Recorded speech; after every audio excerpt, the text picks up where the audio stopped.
પહેલો પ્રશ્ન કોણ કહેશે? ડીએનએ પ્રતિકૃતિનું મહત્વ સમજો. પહેલો પ્રશ્ન કોણ કહેશે? જવાબ, પહેલા પ્રશ્નનો જવાબ. 4 મુદ્દા બોલવાના છે સ્પીડમાં. ઓકે, હું બોલી જઉં છું. જુઓ, જે ના આવડે તમે જુઓ કે સર આ રહી ગયું. પહેલું શું આવે છે? શરીરનું બંધારણ. Very good. બીજું શું આવે? ભિન્નતા. ઓકે, લાંબા ગાળાની ભિન્નતાથી શું સર્જાય?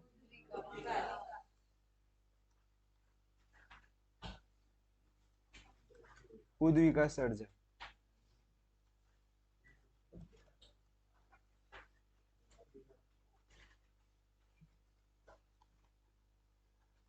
ક્લિયર? 3 મુદ્દા પૂરા. આની અંદર કેટલા મુદ્દા આવે છે? 3 મુદ્દા આવે છે. ચલો બીજું, ભિન્નતા જાતિ માટે કેવી રીતે લાભદાયક છે? ભિન્નતા કેમ લાભદાયક છે? પહેલું, ઓકે, કોઈ પણ સજીવનું અસ્તિત્વ ટકાવી રાખવા માટે. સજીવનું અસ્તિત્વ ટકાવી રાખવા માટે. ચલો બીજો મુદ્દો શું આવે? લાંબા ગાળાની ભિન્નતાથી શું સર્જાય? ઉદ્વિકાસ સર્જાય છે. ઓકે, પછી એના પછી મુદ્દો, વેરી ગુડ, જાતિમાં ફેરફાર થાય છે. જાતિમાં શું થાય છે? ફેરફાર થાય છે. એટલે તમે વાંદરામાંથી અત્યારે વાંદરામાં જ છો. Okay, very good. બીજું, પ્રજનનની મૂળભૂત ઘટના કઈ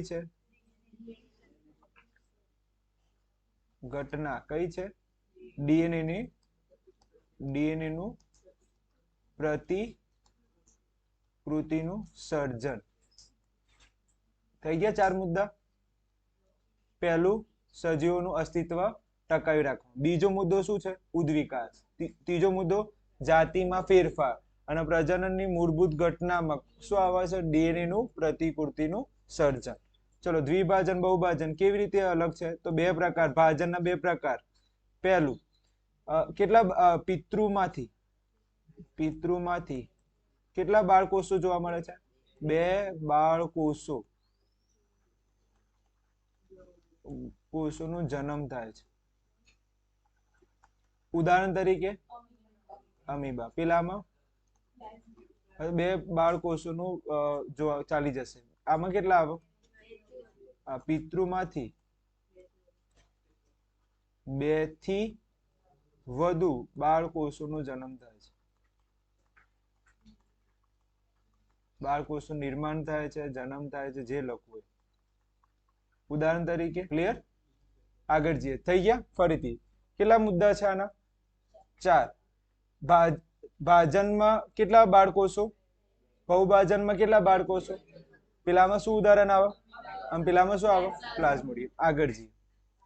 બીજાણુ દ્વારા પ્રજનનથી સજીવો કેવી રીતે? આ તો મેન, મેં કીધું હાર્ડ, સૌથી હાર્ડ કીધું તું. તો ચલો, પ્રતિકૃતિના 3 વાક્યો. ઓકે, પ્રતિકૂળ પરિસ્થિતિમાં શું કરશે? બીજાણુ શું કરશે? જાડી રક્ષાત્મક. ઓકે, પછી દિવાલ આવરણ. આવરિત હોય છે કે આવરણ? આવરિત. ઓકે, દિવાલ આવરિત જોવા મળે છે. ચલો બીજું, પ્રતિકૂલનમાં શું થાય? પ્રતિકૂલન પરિસ્થિતિમાં પોતાનું શું અસ્તિત્વ જાળવી રાખે છે? અસ્તિત્વ, ફક્ત વાવશે, અસ્તિત્વ જાળવી રાખે છે. ત્રીજું, પ્રતિકૂલનમાં શું આવે? અંકુરિત થાય. ત્રીજી પ્રતિકૂલન પરિસ્થિતિમાં શું જોવા મળે છે? બીજાણુનું અંકુરિત થાય છે. અને છેલ્લું લાંબા અંતર સુધી શું જોવા મળે છે? વિકિરણ જોવા મળે છે. આવડી ગયું? પ્રતિકૂલન પહેલો મુદ્દો, પ્રતિકૂલન પરિસ્થિતિમાં બીજાણુ કઈ જાડી રક્ષાત્મક દીવાલ આવૃત જોવા મળે છે. બીજું, આમાં શું આઈએમપી આવ્યું? અસ્તિત્વ જાળવી રાખે. બીજું શું? અંકુરિત થાય છે. અને ત્રીજું, લાંબા અંતર સુધી શું જોવા મળે છે? વિકરણ જોવા મળે છે. બોલો, પુનર્જનન આપણે કેમ નથી કરી શકતા? પેલો બોલો, આપણે જટિલ શરીર રચના વાળા સજીવ શું જોવા મળે છે? પેશીઓ અને અંગો આવેલા હોય છે. પેલો તે લખી દઈએ, પેશી અને શું આવેલા હોય છે? અને અંગો આવેલા હોય છે. ઓકે, બીજું શું લખીએ? આ અંગોની જ વાત કરીશું. જે સજીવોના પેશી અંગો હોય તે પુનર્જનન પ્રજનન કરી શકતા નથી. ઓકે, જે સજીવોને શું હોય? પેશી અને અંગો આવેલા હોય તો તે કયું પ્રજનન ના કરી શકે? પ્રજનન કરી શકતું નથી. ચલો, ચોથો મુદ્દો શું આવે? બોલો.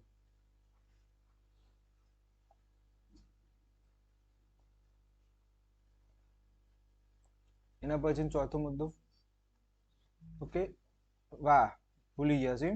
જટિલ સંરચના વાળા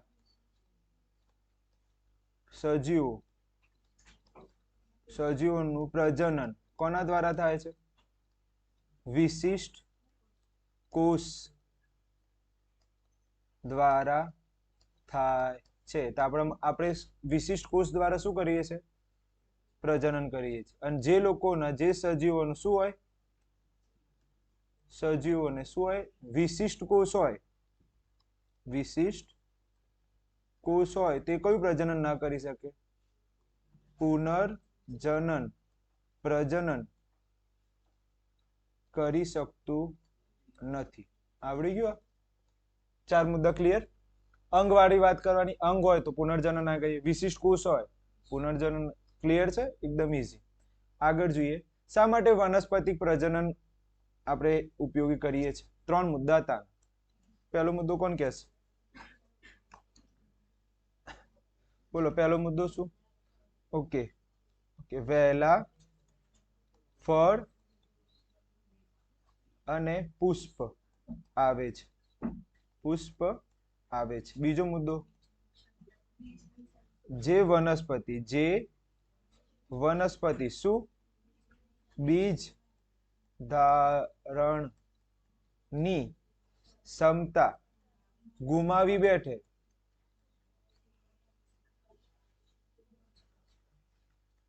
તેને શું કરી શકાય? ઉછેરી શકાય છે. અને ત્રીજો મુદ્દો શું આવે? પેઢી દર પેઢી ઉપયોગી લાક્ષણિકતાઓ તો કે લક્ષણો જળવાઈ રહે અથવા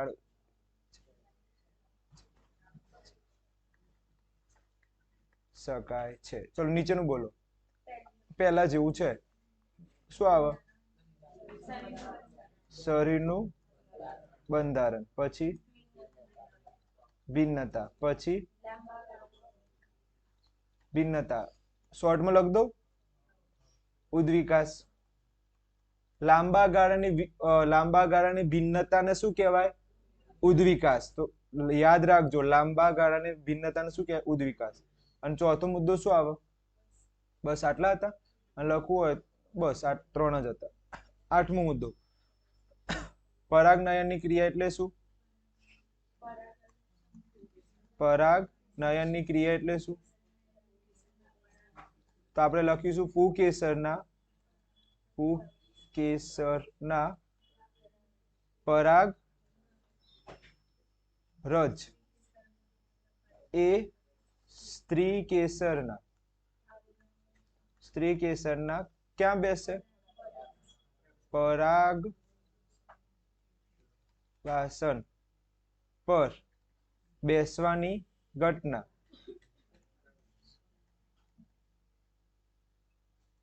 ઘટનાને શું કહેવાય છે? પરાગનયન કહે છે. સૌથી પહેલું તો ફલન શું આવે?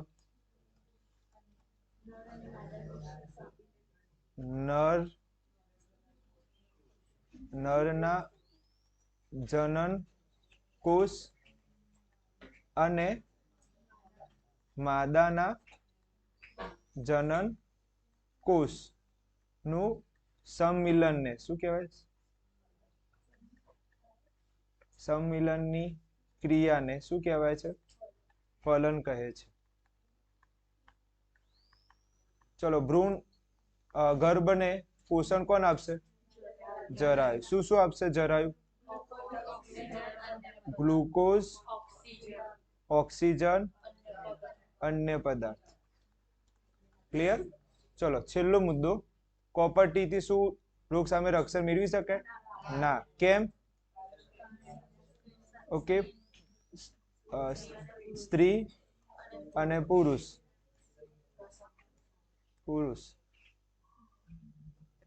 સીધા સંપર્કમાં હોય છે. ક્લિયર?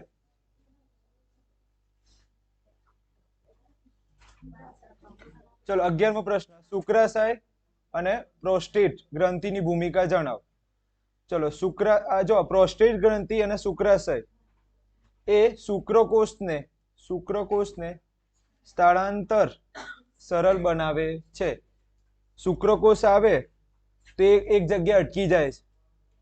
બસ સ્ટેશન હતું ત્યાં આગળ બે વસ્તુ છે, એક તો શુક્રાશય છે, આ બાજુ શુક્રાશય અને આ બાજુ પ્રોસ્ટેટ ગ્રંથિ છે. હવે એ ઓઇલ પુરાવે છે. ત્યાં આગળ ગાડી બંધ થઈ ગઈ, શું પુરાવે છે? ઓઇલ. એટલે તો જો શુક્રાશય ને બીજું શું પૂરું પાડે છે? પોષણ. તો આ તો યાદ રહી જાય. પેટ્રોલ મળી ગયું તો હવે ગાડી આગળ જશે. ક્લિયર? તો આ ખબર પડશે. પહેલો મુદ્દો, શુક્રકોષ તો શું થાય છે? સ્થળાંતરને સરળ બનાવે છે. સ્થળાંતરને કેવું બને છે? સરળ બનાવે. અને શુક્રકોષને શું આપે છે? પોષણ પૂરું પાડે છે. યુવાન આરંભ અવસ્થામાં છોકરીઓમાં કયા ફેરફાર થાય છે? આમાં બે યાદ રાખવાના છે. છોકરાના પણ.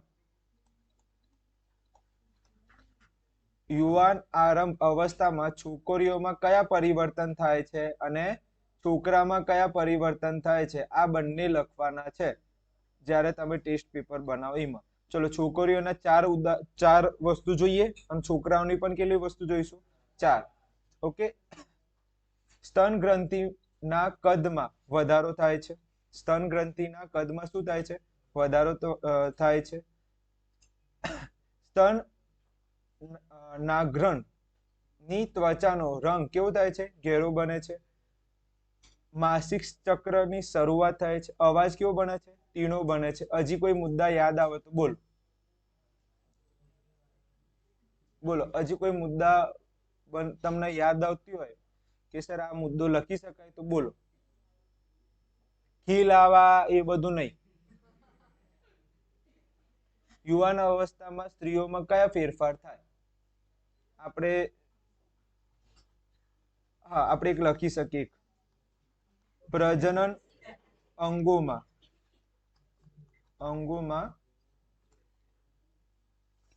વાળ આવે છે. ઓકે, આ તો બંનેમાં કોમન રહેશે. આ જે મુદ્દો છે બંનેમાં કેવો રહેશે? કોમન. તો આની અંદર પણ લખી દઈએ, પ્રજનન અંગોમાં વાળ આવે છે. ચલો, એટલે આ શા માટે ખબર છે? અમુક કદાચ ભૂલી ગયા. જો આમાં મેન તો એક આ યાદ રહેશે, માસિક સ્ત્રાવની શરૂઆત. અવાજ કેવો બને છે? તીણો. પ્રજનન અંગોમાં શું આવે છે? વાર. અને પ્રજનન અંગો પ્રજનન અંગોના ત્વચાનો રંગ કેવો બને છે? ઘેરો બને છે. તો આ તમારો મુદ્દો યાદ રાખવો હોય, રંગ ઘેરો થવો, તો તમે લખી શકો પ્રજનન અંગો ના રંગ કેવું બને છે? ઘેરો બને છે. તો આ બંનેમાં આવી જશે. પ્રજનન અંગોની આસપાસ શું ઉગશે? વાળ ઉગશે. પ્રજનન અંગો કેવા બનશે? ઘેરા બનશે. તો આ બે મુદ્દા કોમન છે, જે છોકરીઓમાં પણ આવશે ને છોકરાઓમાં પણ આવશે. તો આપણે અહીંયા મુદ્દો લખીએ કે પ્રજનન અંગો ના ભાગ કેવા બને છે? એમનું પ્રજનન અંગોના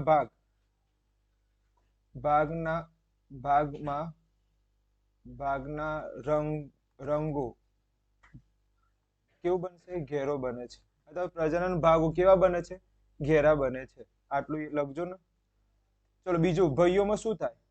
બીજું કયા પરિવર્તન જોવા મળે? અવાજ ઘેરો. Very good.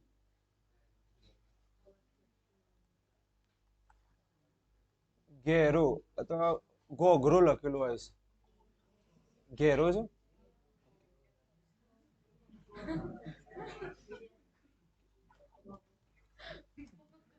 પછી બીજો મુદ્દો. ઓકે, દાઢી મૂછ.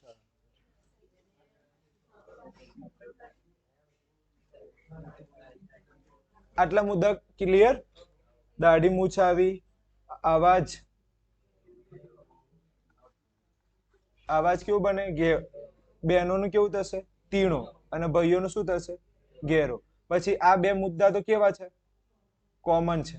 આ પ્રજનન અંગો કેવા બને છે? રંગ ઘેરો બને છે. પ્રજનન અંગોમાં શું ઉગે છે? વાળ ઉગે છે. આ બંનેમાં કેવા આવશે? કોમન આવશે. બે વસ્તુ અલગ આવશે. કયા? આવાજ તીણો તો પેલી બાજુ ઘેરો, દાઢી મૂછ તો પેલી બાજુ માસિક સ્ત્રાવ. ક્લિયર છે? 12મું પૂરું. હવે આપણે સ્વાધ્યાયના પ્રશ્નોમાં એન્ટ્રી થઈ ગઈ. હવે તો ફટફટ ગાડી દોડશે. અલિંગી પ્રજનનની તુલનામાં લિંગી પ્રજનન શા માટે લાભદાયક છે? તો પહેલું તો તેમાં શું જોવા મળે છે? ભિન્નતા. બીજું, જાતિનું શું જોવા મળે? અસ્તિત્વ ટકી રહે છે. અને લાંબા ગાળાની ભિન્નતાથી શું મળે છે? ઉદ્વિકાસ. એકદમ ઈઝી. લિંગી પ્રજનનનું ભિન્નતા જોવા મળે. પહેલો મુદ્દો શું લખીશું? ભિન્નતા જોવા મળે. બીજો મુદ્દો શું લખીશું? સજીવોનું અસ્તિત્વ ટકી રહે. ત્રીજો મુદ્દો શું લખીશું? ઉદ્વિકાસ જોવા મળે. અને પાંચમો મુદ્દો એક લખી શકીએ આપણે. કયું લખી શકીએ? કોણ કહી શકે? ફેકમ ફેક તો જાતિમાં ફેરફાર જોવા મળે છે. તો આ કોના જેવો થયો? પહેલો 7મો સ્વાધ્યાયનો પહેલો. કેવા આવી ગયા? એક જેવા આવી ગયા. એટલે 3. એટલે આપણે ટોટલ કેટલા પ્રશ્નો છે? 20 છે ને? તો 20 માંથી 2 કાઢ નાખો. ટોટલ કેટલા પ્રશ્નો છે? 18. શુક્રપિંડનું કાર્ય શું? શુક્રકોષ ઉત્પન્ન કરો અને ટેસ્ટોસ્ટેરોન. આ તો હું કોપી પેસ્ટ મારી. ઓકે. પછી માદામાં અંડપિંડનું કાર્ય શું? Okay, oestrogen. જો પહેલામાં શું હતું? ટેસ્ટોસ્ટેરોન. ભાઈઓમાં શું આવે? બહેનોમાં શું આવે? ઇસ્ટ્રોજન આવે. બહેનોમાં શું આવે? શાંતિ રાખો. ભાઈઓમાં શું હોય? ટેસ્ટોસ્ટેરોન. બહેનોમાં શું હોય? ઇસ્ટ્રોજન. આ ઇસ્ટ્રોજન ના કારણે એ લોકોના શું કે મૂછો ને બધું નથી આવતું. ઓકે. તમારે કેમ મૂછો ને બધું આવે છે? કારણ કે તમારામાં શું ઉત્પન્ન થઈ રહ્યું છે? ટેસ્ટોસ્ટેરોન ઉત્પન્ન થઈ રહ્યું છે. ક્લિયર? તમારામાં ટેસ્ટોસ્ટેરોન, બહેનોમાં ઇસ્ટ્રોજન. ઓકે. પછી પેલામાં શું ઉત્પન્ન થતું હતું? શુક્રકોષ. આમાં શું ઉત્પન્ન થાય છે? અંડકોષ. અને બીજું એક સ્ત્રાવ છે પ્રોજેસ્ટેરોન. ક્લિયર છે? પ્રોજેસ્ટેરોન. યાદ રહેશે આ વસ્તુ? આગળ જઈએ. આ તો આવડી જાય. આ તો હેલું છે. ઋતુસ્ત્રાવ એટલે શું? અંડકોષનું ફલન ન થાય એટલે ગર્ભાશયની દીવાલ કેવી બને છે? અંદર જાડી પુષ્કળ રુધિર પુરવઠા સભર દીવાલ તૂટે છે. ક્લિયર છે? અને શું કહેવાય? ઋતુસ્રાવ. આ તો ઈઝી હતું. આ પણ ઈઝી. ગર્ભ નિરોધની મોસ્ટ આઈએમપી છે કાશીના પેપર માટે. આ ગર્ભ નિરોધની વિવિધ રીતો જણાવો. તો કેટલી રીતો છે? ગર્ભ નિરોધ એટલે ગર્ભથી બચવા માટેની કેટલી રીતો છે? 3. એક કઈ? યાંત્રિક, બીજી રાસાયણિક, ત્રીજી સહસ્ત્ર. ક્લિયર? યાંત્રિકમાં શું આવે? કોપરટી અથવા નિરોધ. પેલામાં શું આવશે? રાસાયણિકમાં શું આવે? ગોળી. અને સહસ્ત્ર ક્રિયામાં અંડવાહિની અને શુક્રવાહિનીને શું કરી દેવામાં આવે છે? બંધ કરી દેવામાં આવે છે. ક્લિયર? 5મો પણ ઈઝી. 6. એક કોષીય બહુકોષીય સજીવોમાં પ્રજનન એક કોષી કયું પ્રજનન કરે અને બહુકોષી કયું કરે? હેલ્લા મેલ. એક કોષીય કયું પ્રજનન કરે? ભાજન. જ્યારે બહુકોષી કયું પ્રજનન કરે? લિંગી. વાર્તા પૂરી થઈ. જો વધારે એક મુદ્દો લખવો હોય તો લખી શકો. એક કેટલા કોષોનો બનેલા છે? એક કોષના બનેલા છે. એટલે કયું પ્રજનન કરે છે? ભાજન. એટલે કયું? અલિંગી પ્રજનન. જ્યારે બહુકોષની શરીરની રચના કેવી હોય છે? જટિલ. એટલે કેવું પ્રજનન કરે છે? હેલ્લા મેલું. જો ગાડી દોડે છે કો એકદમ ઈઝી. ગર્ભ નિરોધ આપણે અપનાવીએ છીએ. શા માટે ગર્ભ નિરોધ અપનાવીએ છીએ? તો 2. એક તો ગર્ભ ધારણ રોકવા માટે, માનવ વસ્તીનું નિયંત્રણ કરવા માટે અને રોગ સામે રોગોનું સંક્રમણ ફેલાવો અટકાવવા માટે. છેલ્લો મુદ્દો પ્રશ્ન પૂરો થઈ ગયો. પ્રજનનની કોઈ પણ જાતિની વસ્તી મારે કોઈ દાખલા તરીકે કોઈ જાતિ છે એનું મારે વસ્તીનું શું કરવું છે? સ્થાયી કરવું છે. આ વસ્તીમાં ટકાવી છે તો મારે શું કરવું પડે? પહેલું, પ્રજનન દ્વારા શું ઉત્પન્ન કરવું પડે? નવી સંતાનનું શું કરવું પડે? નિર્માણ કરવું પડે. કોઈ સજીવ શું નથી? અમર નથી. ઊંચો મૃત્યુ દર વસ્તીનો શું કરે છે? કદ ઘટાડે છે. તેથી વસ્તીનો જન્મ દર અને મૃત્યુ દરથી કોઈ પણ વસ્તીનું કદ નક્કી કરી શકાય છે. ક્લિયર?